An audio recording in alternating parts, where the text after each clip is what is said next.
The first kill happened at 0547 hours, just as dawn broke over the German border forest. The second kill came 90 seconds later from a completely different direction. By the time the third shot rang out at 0612, the German patrol was already convinced they were surrounded. They weren't. There was only one man out there in those wet October woods, and he'd just figure out how to be in two places at once using nothing but a bootlace, and the one thing every soldier fears most, the unknown. October 1944, Western Germany. The war was grinding toward its bloody conclusion, and every inch of ground cost lives nobody could afford to lose. Rain hammered down through skeletal tree branches, turning the forest floor into a slick, treacherous nightmare of mud and rotting leaves. Visibility was terrible. Sounds echoed strangely through mist, and somewhere in that confusion, hidden so well that even the birds didn't know he was there, an American sniper was about to start the most psychologically devastating 72 hours the German forces in that sector would ever experience. His name doesn't appear in any official records. No medal citations. No newspaper articles back home. No photographs of him shaking hands with generals. He was just another infantry marksman doing a job nobody wanted, in a place nobody would remember, using a trick so simple it sounds like something a kid would dream up. But over the next 3 days, that trick would kill 64 men and shatter the confidence of an entire German regiment, so completely that their officers would order a full retreat from terrain they'd been ordered to hold at all costs. This is a story of how fear became a weapon, how patience became deadlier than firepower, and how one soldier with a piece of string turned a quiet stretch of forest into a legend that would haunt German survivors for the rest of their lives. Before we dive deeper into this nightmare, do me a favor and hit that subscribe button. WW2 Vault brings you the combat stories they don't teach in history class, the ones that are too strange, too brutal, or too psychologically disturbing for the textbooks. And trust me, what you're about to hear only gets darker and more unbelievable from here. The sniper arrived at his position 48 hours before the first shot was ever fired. That's the detail most people miss when they hear this story. He didn't just show up, find a good spot, and start shooting. He studied. He watched. He learned the rhythm of the enemy like a musician learns a complicated piece of music, waiting for the exact right moment to play his note. For 2 full days, he lay motionless in the undergrowth while German patrols passed within arm's reach of his position. He counted their numbers. He memorized their routes. He noted what time they changed shifts, how long they spent smoking cigarettes during breaks, which direction they faced when they stopped to listen, and most importantly, he identified their patterns when they responded to gunfire. That last observation would become the foundation of everything that followed. The Germans were good soldiers, experienced and disciplined after years of brutal combat across multiple fronts. But experience creates habits, and habits create predictability. And predictability is exactly what kills you when you're facing an enemy who's paying attention. Every time a shot echoed through the forest anywhere within earshot, the German patrols did the same thing. First, a freeze. 2 or 3 seconds of absolute stillness while their brains process a sound and their training kicked in. Then, immediate suppressive fire toward the origin point. Rifles and machine guns would tear into the trees, shredding bark and leaves, making sure the shooter kept his head down. After that, silence. Tense. Waiting silence while they listened for return fire or movement. And finally, a careful advance toward where they believed the shooter was hiding, moving in formation, covering each other, calling out positions in German that the sniper learned to understand even though he'd never studied the language. They assumed what any reasonable soldier would assume. 1 shot equals 1 shooter. Find the shooter, eliminate the threat, move on. That assumption was about to become their death sentence. The sniper wasn't carrying standard-issue equipment. His rifle was a beat-up Springfield M1903A for that had seen so much action the stock was held together with wire in 2 places. But the scope was clean, the barrel was true, and he'd put enough rounds through it to know exactly where every bullet would land at every distance up to 800 yards.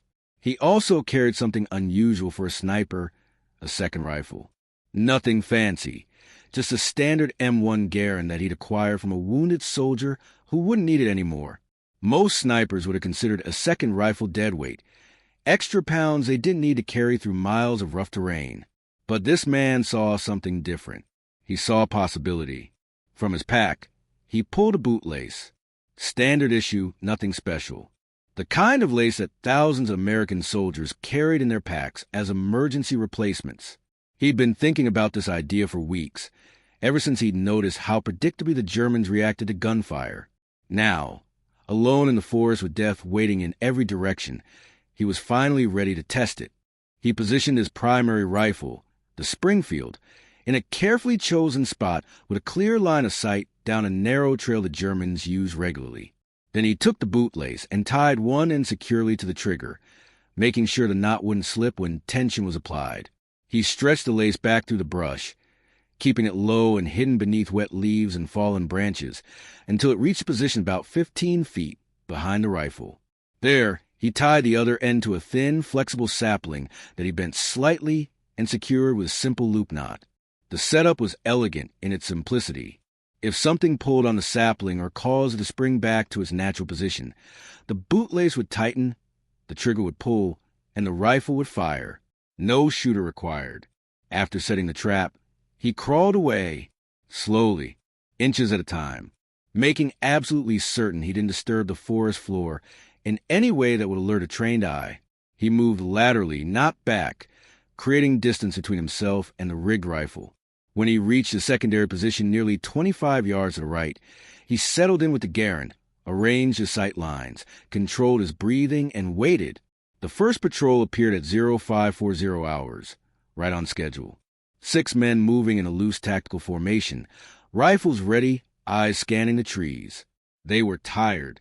You could see it in their posture, in the way they carried their weapons, and how long they took between steps. They'd been fighting for years, and the weight of it showed. The sniper let them get close. His finger rested lightly on the Garand's trigger, but he didn't rush. Rushing got you killed. Patience kept you alive. When the lead German was exactly where he needed him to be, the sniper exhaled slowly, held the breath, and squeezed. The shot cracked through the morning air like a whip. The German dropped instantly, dead before his brain could register what had happened. The other 5 soldiers reacted exactly as predicted. They froze for 2 seconds, then opened up with everything they had, firing toward the sound, toward where the muzzle flash had been, toward where they were absolutely certain the American sniper was hiding. Bullets shredded through leaves and punched into tree trunks, sending bark flying. They were shooting at the Garand's position, right where the sniper was lying, except he wasn't lying there anymore. He'd already moved, crawling backward while they fired, putting another 10 yards between himself and that position before they stopped shooting. The Germans waited in tense silence, listening. Nothing. No return fire. No movement. They began advancing cautiously, fingers tight on triggers, moving toward where they'd heard the shot. As they crept forward, one soldier brushed past a bent sapling without even noticing it. The Springfield fired.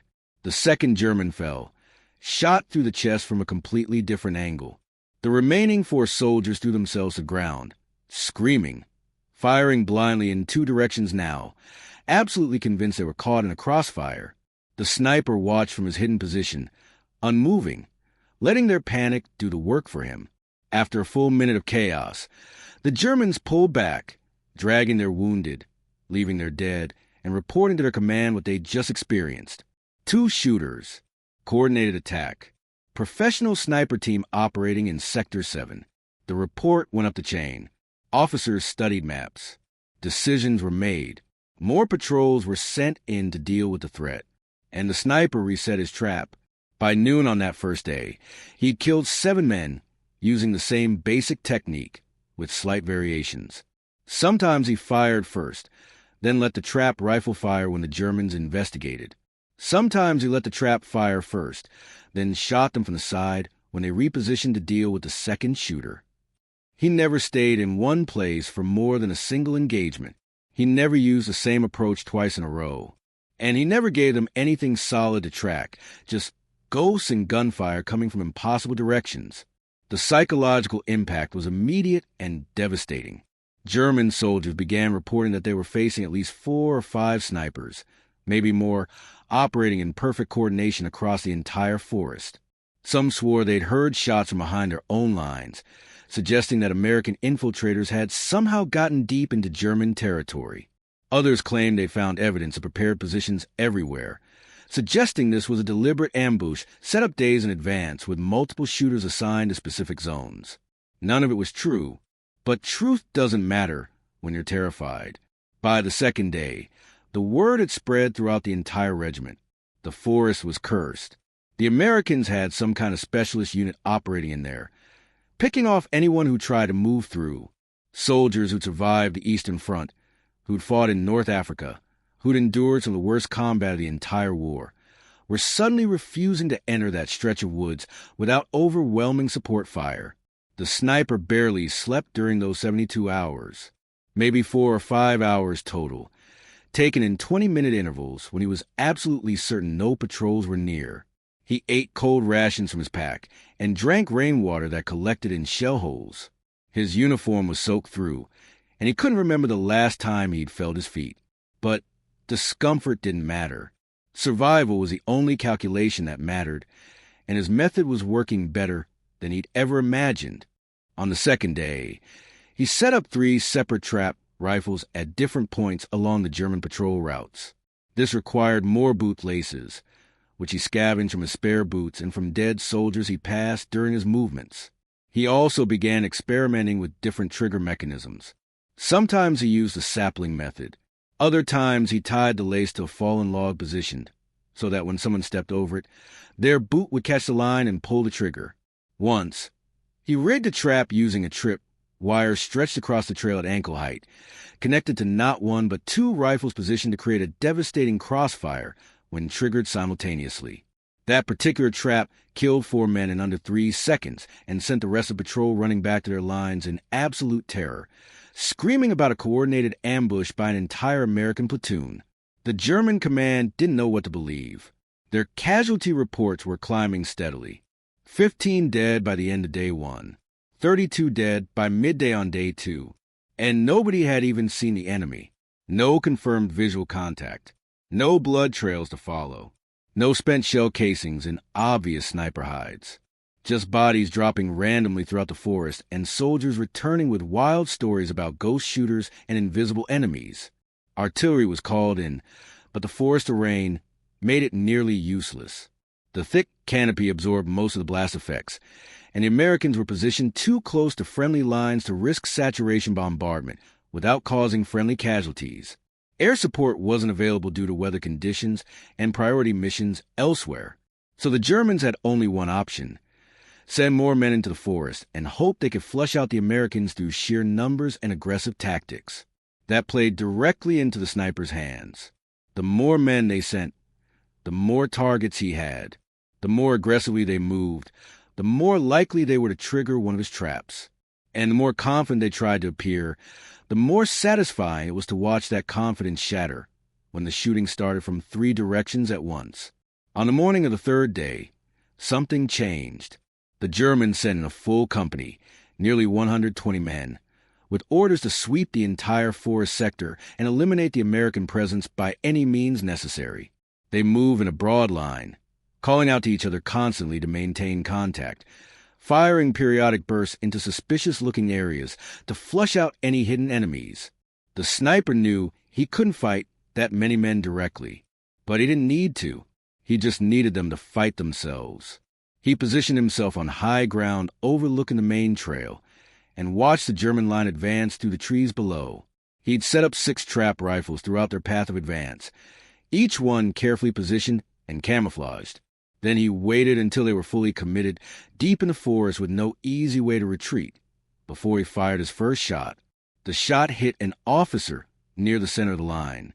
As expected, the Germans immediately opened fire toward the sound, hundreds of rounds tearing through the forest in the sniper's direction. But he was already moving, crawling away while they wasted ammunition on empty woods. 30 seconds later, the first trap rifle fired, then the second, then the 3rd, 4th, and 5th in rapid succession as German soldiers stumbled into tripwires and pulled triggers they couldn't see. The sixth trap was triggered by a soldier who dove for cover and landed on a bootlace stretched taut across the ground. Chaos erupted. Germans were firing in every direction, screaming at each other, trying to coordinate a response to an attack that seemed to be coming from everywhere simultaneously. Officers were shouting orders that nobody could hear over the gunfire. Men were going down, some hit by the trap rifles, others hit by friendly fire from their own panicked comrades, shooting at shadows. The sniper fired 3 more carefully aimed shots from his position, taking down 2 more officers and a machine gunner who was trying to set up a support position.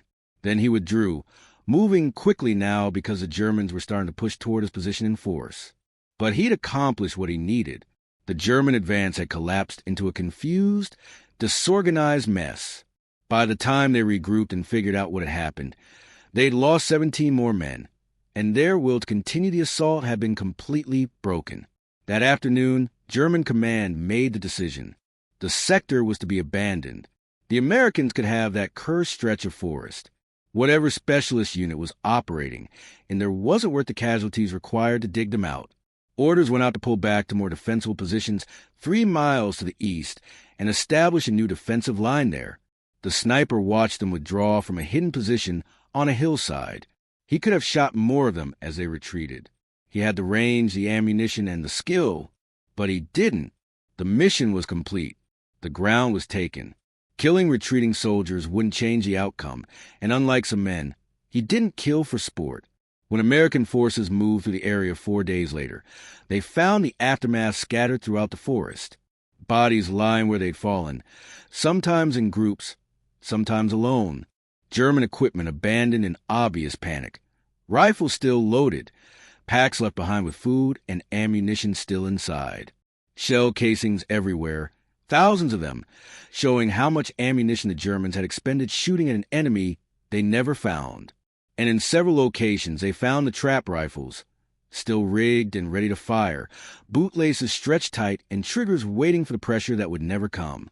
The story spread through American lines quickly. 1 man, 72 hours, 64 confirmed enemy casualties, using nothing but standard equipment and one impossibly clever trick. Soldiers shook their heads in disbelief.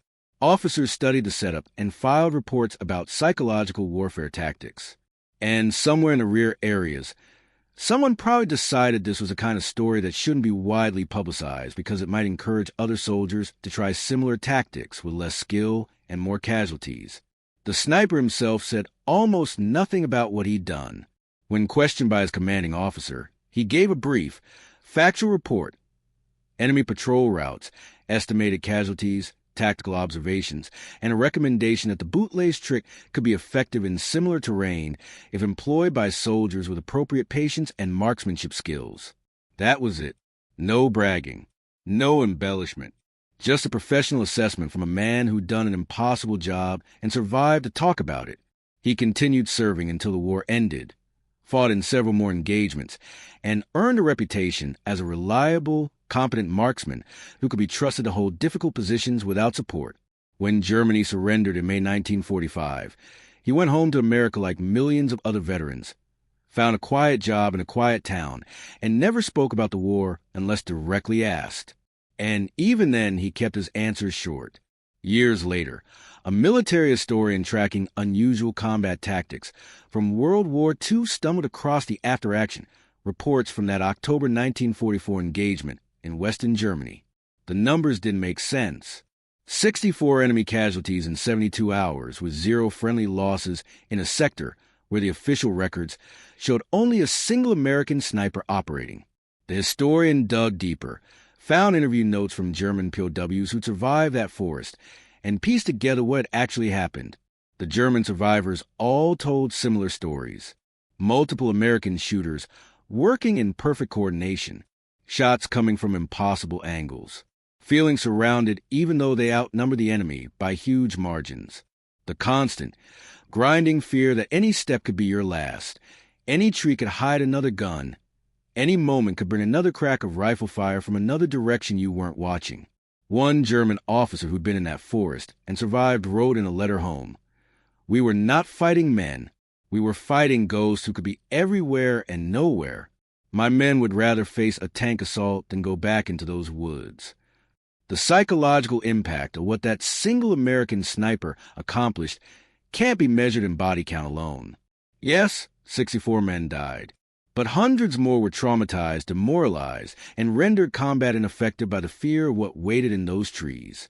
An entire regiment abandoned strong defensive terrain because the psychological cost of holding it became unbearable, and the story spread throughout German units in that sector, making other soldiers hesitant to move through any forested area where similar tactics might be employed. All because one man understood something fundamental about combat that no training manual could teach. Wars aren't just fought with bullets and bayonets. They're fought with fear, uncertainty, and a desperate human need to understand what's trying to kill you.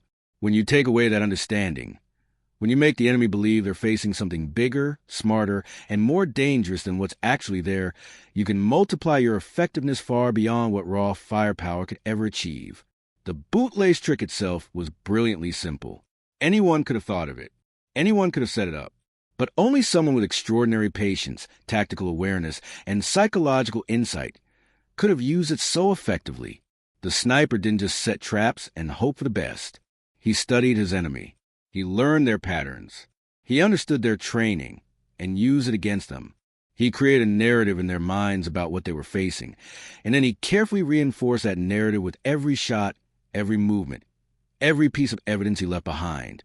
When the Germans found evidence of multiple shooting positions, they assumed multiple shooters because that's what their training told them to assume. When shots came from different directions, they assumed coordination because independent random attacks wouldn't create that pattern. When they couldn't find the enemy despite aggressive searches, they assumed professional concealment and infiltration because the alternative, that one man was simply better at this than they were, was too psychologically damaging to accept. The sniper weaponized their own logic against them, and in doing so, he achieved something remarkable. He made 64 deaths feel like the work of an entire unit, when it was actually the work of one patient rifleman who refused to fight fair. World War II produced thousands of incredible stories of courage, sacrifice, and tactical innovation, but few are as psychologically fascinating as this one. Here was a soldier who didn't have superior numbers, superior firepower, or superior support. He had skill, creativity, patience, and a bootlace. And with those tools, he defended a strategically important position so effectively that the enemy chose retreat over continued engagement, even though they had every material advantage. The lesson from this story isn't that tricks and gimmicks can replace proper training and equipment. They can't. The sniper was effective because he was already an expert marksman with excellent fieldcraft and tactical awareness. The bootlace trick was just a force multiplier, a way to extend his capabilities beyond what one man could normally achieve. But the deeper lesson is about the importance of psychological warfare in combat. Modern militaries understand this now. They train soldiers to recognize psychological manipulation and resist fear-based decision-making. But in 1944, in a muddy forest in western Germany, facing an enemy who seemed to be everywhere at once, that understanding didn't exist yet. And so good soldiers, experienced soldiers, brave soldiers who'd survived years of brutal combat, found themselves defeated not by superior force, but by superior psychology. Thanks for watching this story from WW2 Vault about one of the most psychologically devastating sniper engagements of the entire war. If you want more true combat stories that dive into the tactical and psychological aspects of World War II fighting, hit that subscribe button, because next time we're uncovering another moment when creativity, desperation, and pure human ingenuity overcame overwhelming odds in the deadliest conflict in human history. And trust me, you won't believe what one soldier with a handful of grenades and a stolen German uniform managed to accomplish behind enemy lines. That story is coming soon.